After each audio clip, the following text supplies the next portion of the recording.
আসসালামু আলাইকুম বন্ধুরা, আপনারা সকলে কেমন আছেন? আশা করি ভালো আছেন। আজকে আমি বসে আছি বর্তমানে মহারাজনগর জুম্মা মসজিদের সামনে, যে আমার বন্ধু সুরাজ কসমেটিকের দোকান দিয়েছে সেই দোকানে।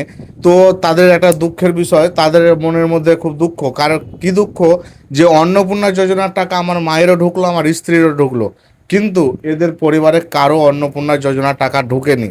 তো আসলে এই বিষয়টা খুব দুঃখজনক, কারণ পরিবারে যদি কারো টাকা না ঢোকে তাহলে খুব খারাপ লাগে। তো মুকিম যখনই বাড়িতে যায় তখনই তার মা সবসময় বলতে থাকে, কি বলে মুকিম? বলে কি বেটা, তুই যে কি করলি, সবারই টাকা ঢুকলো, তুই যে অনলাইনে কিভাবে কি করলি?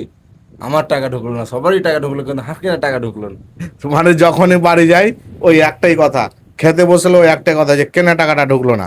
তো আপনারা একটু কমেন্ট করে জানান যে যাদের স্ট্যাটাস পেন্ডিং দেখাচ্ছে, তো তাদের কি টাকা ঢুকবে আগামীকালকে, মানে আগামীকাল 20 তারিখ। আর আমাদের মানবিক মুখ্যমন্ত্রী শুভেন্দু অধিকারী তিনি স্পষ্ট ভাষায় বলেছিলেন যে 17 তারিখ থেকে নিয়ে 20 তারিখ পর্যন্ত টাকা ঢুকবে। তো আপনারা অবশ্যই একটু কমেন্ট করে জানান যে আগামীকালকে কি টাকা ঢুকবে।